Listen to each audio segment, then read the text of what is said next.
Já o Corinthians espera anunciar nos próximos dias um acordo de patrocínio definitivo para ter a BYD, a montadora de carros chinesa, que vem namorando esse patrocínio, teve mais uma boa experiência no último final de semana. Para resgatar essa história, a gente precisa voltar ao mês de dezembro. O Corinthians chegou às finais da Copa do Brasil e na oportunidade a BYD assinou um contrato pontual para as duas partidas decisivas. Coisa funcionou bem, o Corinthians se sagrou campeão e a parceria voltou a ser reeditada agora na decisão da Supercopa do Brasil. Mais uma vez, o Corinthians terminou campeão. Na oportunidade, nesse domingo, a BYD estava em um dos ombros do uniforme alvinegro. A partir daí, expectativa do departamento de marketing do presidente Osmar Stabile é de que o acordo de assinatura de um contrato definitivo aconteça no máximo até o fim do mês de fevereiro. Esse vínculo seria estendido até dezembro desse ano. Importante registrar que há uma outra montadora concorrendo com a BYD pela camisa alvinegra. Nesse momento, o Corinthians tem 6 marcas em seu uniforme e a estimativa é de faturamento de 255 milhões de reais com publicidade na camisa, no calção e no meião. Hora de falar sobre a reviravolta no Corinthians. Angeleri, que deixou o clube em 31 de dezembro por não concordar com a proposta de renovação de contrato, pode reaparecer no timão. Lateral esquerdo tinha do antigo presidente Augusto Melo a promessa de que garantiria um aumento salarial na renovação de contrato. Acontece que o Augusto ele precisou renunciar para não sofrer impeachment e o novo presidente Osmar Stabile decidiu baixar a folha salarial em cerca de 5 milhões de reais. Até por isso, a promessa de reajuste salarial feita ao Angeleri não vingou. O lateral esquerdo argentino foi muito duro nas tratativas e deixou bem claro que só ficaria se tivesse um reajuste. Diante dessa incompatibilidade, ele não se apresentou para os treinos na reapresentação do elenco e passou a buscar outras alternativas na Argentina e no Brasil. Com a chegada do mês de fevereiro e ainda desempregado, o Angeleri voltou a procurar dirigentes do Corinthians mais flexível. Não dá para dizer que o negócio está fechado, mas existiram avanços importantes. Hoje há uma diferença em relação à luva, prêmio pela assinatura do contrato e também condições de pagamento a seus empresários. A verdade é que o Corinthians ficou devendo para os representantes do atleta. Se tudo isso for superado, Angeleri pode pintar como reforço alvinegro, mais um que chegaria sem custos, embora a verdade é que ele voltaria para o clube onde já estava. O que você pensa sobre Angeleri no Corinthians? Você gosta, não gosta? Pensaria num outro lateral esquerdo? Use espaço para comentário, esquece de deixar like, de se inscrever no canal. E o Santos está perto de aplicar um chapéu no Corinthians. O alvo em questão se chama Nicolas, meio atacante de 19 anos de idade, que pertence à Ponte Preta. Fez boa Copa São Paulo de Juniores, 3 partidas e 3 gols. No time principal no Campeonato Paulista, já esteve em 4 partidas que somaram 111 minutos, sempre entrando na reta final. É uma promessa, é alguém que vem sendo mirado por clubes brasileiros, além de Corinthians e Santos. Dá para contar que o Grêmio e o Barra demonstraram a intenção de contratá-lo. Nesse momento, o Santos está à frente do Corinthians, negociação com a Ponte de empréstimo até o fim do Campeonato Paulista de 2027, com opção de compra. Assim que essa coisa avançar, volto para informar vocês. Quanto o Corinthians já reduziu em sua folha salarial depois de 7 saídas e 5 reforços?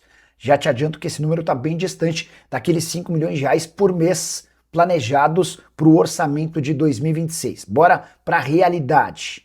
Timão deixou de contar com Maicon, economia de R$1 milhão por mês, Romero 900 mil mensais, Fagner 600 mil, Thales Magno 500 mil, Angeleri mais 500 mil, Félix Torres 350 mil, o Rian foi emprestado, mas o Corinthians segue bancando os vencimentos do volante. Dessa maneira, a economia total com saídas foi de R$3.850.000 mensais. Chegaram Gabriel Paulista, que vai ter um custo de 900 mil mensais, Caio César 800 mil, Pedro Milans 300 mil, João Ricardo mais 300 mil, Matheus Pereira 250 mil reais por mês.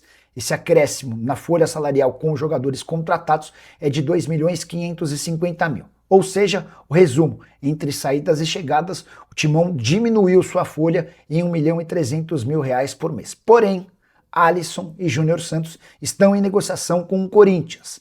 E dá para cravar que a aquisição do volante do São Paulo e do atacante do Atlético Mineiro faria com que o Corinthians ficasse no 0 a 0. uma das esperanças do Corinthians para reduzir drasticamente sua folha é a saída do Memphis Depay na metade do ano. Você sabe, o Memphis custa 6 milhões de reais por mês.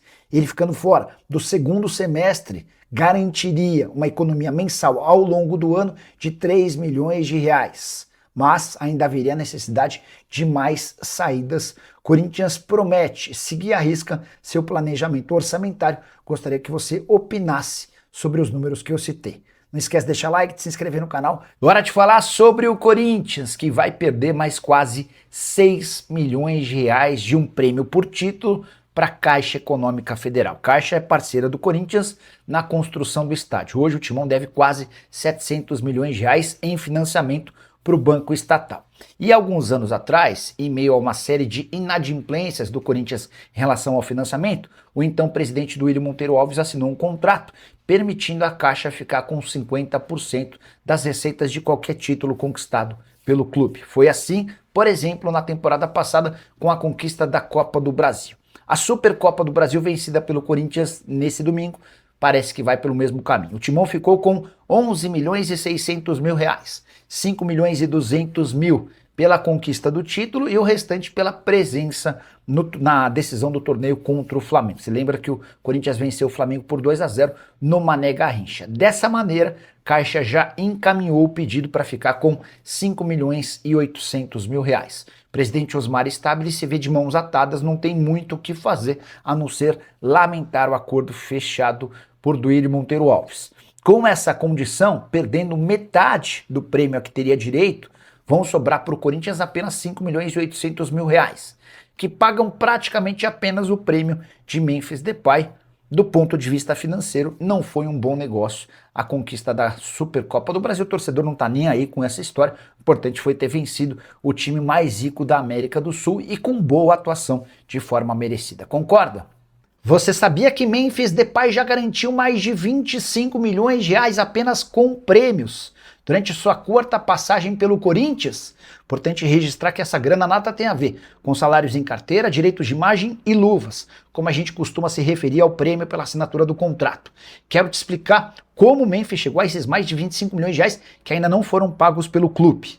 Primeiro, registrar que os 3 títulos do Paulista e da Copa do Brasil do ano passado e da Supercopa do Brasil desse ano asseguram ao holandês 14 milhões e 200 mil reais livres de impostos. Cada conquista, independentemente do tamanho do torneio, assegura ao Memphis 4 milhões 725 mil reais por conquista. Beleza? Dito isso, Memphis ainda garantiu no seu primeiro ano de contrato com o Timão a meta cheia de 6 milhões e 300 mil pela presença em jogos e de 4 milhões e 700 mil por participações em gol e assistência. Ele ficou a um gol de bater a meta cheia também de gols e assistências. Em vez dos 4 milhões e 700 mil, ele chegaria a 6 milhões e 300 mil. De qualquer forma, hoje, a arrecadação do atacante holandês com prêmios é de 25 milhões e 200 mil reais. Se a gente dividir essa grana pelos 16 meses em que ele esteve no Timão, dá para dizer que apenas com bônus o atacante assegurou o direito de 1.575.000 reais por mês. Apenas com prêmios. Só para completar, lembrar que o Corinthians, antes do título da Supercopa do Brasil, já tinha uma dívida com o Memphis superior a 30 milhões de reais. Agora, algo na casa dos 35 milhões de reais. Com a dificuldade da quitação, Timão chegou a chamar os representantes do atleta sugerindo um parcelamento, que só terminaria em 2028. Memphis Depay disse que não aceita receber em tais condições. Fala pessoal, estamos aí com atualizações importantes do Corinthians. Se inscreva e ative o sininho para receber mais atualizações do Timão. Deixe seu like, que é muito importante para o crescimento do canal. Utilize o espaço aqui embaixo para registrar sua opinião. Ficamos por aqui com mais esse giro de notícias. Um abraço e até o próximo vídeo.